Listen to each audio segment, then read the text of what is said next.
नमस्ते। आज हम एक बहुत ही मजेदार सफर पर निकलने वाले हैं।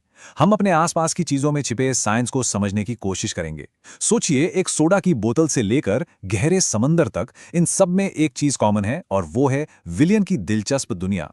तो सवाल ये है कि आपकी सुबह की चाय, हवा जिसमें हम सांस लेते हैं और एक स्कूबा डाइवर, इनमें क्या कॉमन हो सकता है? सुनने में बिल्कुल अलग लगते हैं ना? पर ये सभी एक ही कमाल के साइंटिफिक कॉन्सेप्ट से जुड़े हैं और वो है विलियन। ये सब के सब मिक्सचर हैं, पर ये बनते कैसे हैं और इनका बिहेवियर कैसा होता है? असली कहानी तो वहीं छिपी है। तो आज के इस सफर में हम क्या-क्या देखने वाले हैं? सबसे पहले हम जानेंगे कि विलियन यानी सॉल्यूशंस होते क्या हैं। फिर हम उनकी कॉन्सेंट्रेशन को समझना सीखेंगे। इसके बाद हम देखेंगे कि चीजें घुलती कैसे हैं, मतलब डिसॉल्विंग के नियम क्या हैं, और आखिर में हम पार्टिकल्स की असली पावर को समझेंगे। चलिए तो शुरू करते हैं। सबसे पहला सवाल, विलियन होता क्या है? जब हम विलियन या सॉल्यूशन सोचते हैं तो दिमाग में आता है पानी में घुली कोई चीज। पर असल में ये कहानी इससे कहीं ज्यादा बड़ी है। सिंपल भाषा में विलियन एक समांगी मिश्रण है। समांगी मतलब होमोजीनियस। इसका मतलब है कि मिक्सचर हर जगह से बिल्कुल एक जैसा होता है। इसमें दो मेन खिलाड़ी होते हैं। एक होता है विलायक यानी सॉल्वेंट, जो ज्यादा मात्रा में होता है, और दूसरा होता है विलेय यानी सोल्यूट, जो उसमें घुल जाता है। इसका सबसे क्लासिक एग्जाम्पल क्या है? पानी में घुली हुई चीनी। और पता है सबसे मजेदार बात क्या है? विलियन सिर्फ लिक्विड नहीं होते। जी हाँ, जैसा कि हम यहां देख सकते हैं, ये किसी भी स्टेट में हो सकते हैं, गैस, लिक्विड या सॉलिड। अरे, हवा जिसमें हम सांस लेते हैं वो खुद एक गैसीय विलियन है, और पीतल जैसी जो मिश्र धातुएं होती हैं वो सॉलिड विलियन का एक परफेक्ट एग्जाम्पल हैं। अच्छा, अब आते हैं सांद्रता यानी कॉन्सेंट्रेशन पर। इसको आप ऐसे समझ सकते हैं कि ये किसी विलियन की रेसिपी है। मतलब इससे हमें पता चलता है कि सॉल्वेंट में कितना सोल्यूट मिलाया गया है। बिल्कुल आसान भाषा में कहें तो कॉन्सेंट्रेशन हमें बताता है कि कोई विलयन कितना गाढ़ा है या कितना पतला। और केमिस्ट्री में इसे एकदम सटीक तरीके से बताने के लिए हमारे पास कई तरीके हैं। इनमें से एक बहुत ही कॉमन तरीका है मोलैरिटी, जिसे हम कैपिटल एम से दिखाते हैं। मोलैरिटी का मतलब है कि 1 लीटर सॉल्यूशन में सॉल्यूट के कितने मोल हैं। अब आप सोच रहे होंगे ये मोल क्या वाला है? अरे घबराइए नहीं, ये बस किसी भी पदार्थ की मात्रा को नापने का एक तरीका है। जैसे हम 1 दर्जन में 12 चीजें गिनते हैं, वैसे ही केमिस्ट्री में मोल का इस्तेमाल होता है।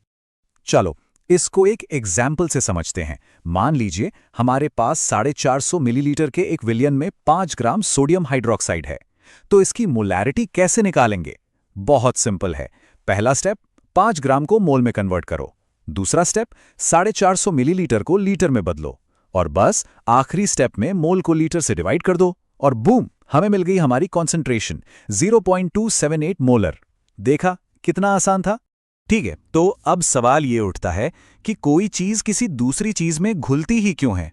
मतलब ऐसा क्या है जो ये डिसाइड करता है कि कौन किस में घुलेगा और कितना घुलेगा? यहीं पर एंट्री होती है विलेयता यानी सॉल्युबिलिटी के नियमों की। केमिस्ट्री में एक बहुत फेमस कहावत है, लाइक डिसॉल्व्स लाइक, यानी समान समान को घुलता है। इसका मतलब बहुत सीधा है। जो पोलर चीजें होती हैं, जैसे नमक और चीनी, वो पानी जैसे पोलर सॉल्वेंट्स में आराम से घुल जाती हैं, और जो नॉन पोलर चीजें होती हैं वो नॉन पोलर सॉल्वेंट्स में घुलती हैं। पर कहानी में एक ट्विस्ट है। जब बात गैसों की आती है ना, तो एक और फैक्टर है जो हीरो बन जाता है, और वो है प्रेशर यानी दाब। गैसों की घुलनशीलता के लिए प्रेशर एक गेम चेंजर है। प्रेशर और गैस की घुलनशीलता के इस रिश्ते को हेनरी के नियम ने बहुत ही खूबसूरती से समझाया है। ये लॉ कहता है कि आप किसी लिक्विड पर जितना ज्यादा प्रेशर बढ़ाएंगे, उतनी ही ज्यादा गैस उसमें घुल जाएगी। मतलब डायरेक्ट रिलेशन है, प्रेशर बढ़ाओ, घुलनशीलता बढ़ाओ। और ये नियम सिर्फ टेक्स्ट बुक की बात नहीं है, हमारी रोज की जिंदगी में इसका जबरदस्त असर है। सोचिए, आपकी कोल्ड ड्रिंक में जो फिज है, वो हाई प्रेशर की वजह से ही है। स्कूबा डाइवर्स को द बेंज नाम की खतरनाक कंडीशन हो सकती है, वो भी प्रेशर में बदलाव की वजह से। और तो और, पहाड़ों पर ऊंचाई पर जाने पर जो सांस लेने में दिक्कत होती है, इन सब के पीछे हेनरी का नियम ही काम कर रहा है। अब चलते हैं हमारे आखिरी टॉपिक पर, जो मेरे हिसाब से तो सबसे ज्यादा मजेदार है। कॉलिगेटिव प्रॉपर्टीज यानी अणु संख्या गुणधर्म। ये विलयनों की कुछ ऐसी जादुई प्रॉपर्टीज हैं जिन्हें इस बात से कोई मतलब नहीं कि आपने घोला क्या है। उन्हें मतलब है तो सिर्फ इस बात से कि आपने कितने पार्टिकल्स घोले हैं। हाँ, आपने सही सुना। इससे कोई फर्क नहीं पड़ता कि आप पानी में 1 मोल चीनी घोल रहे हैं या 1 मोल नमक। कॉलिगेटिव प्रॉपर्टीज के लिए सिर्फ पार्टिकल्स का नंबर मैटर करता है, उनकी पहचान नहीं। और ये केमिस्ट्री का एक बहुत ही पावरफुल कॉन्सेप्ट है।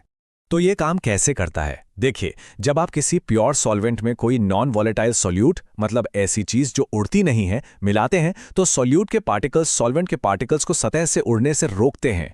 इससे क्या होता है, उसका वेपर प्रेशर कम हो जाता है और इसी वजह से अब उस सॉल्यूशन को उबालने के लिए ज्यादा गर्मी देनी पड़ती है और वो जमता भी कम तापमान पर है।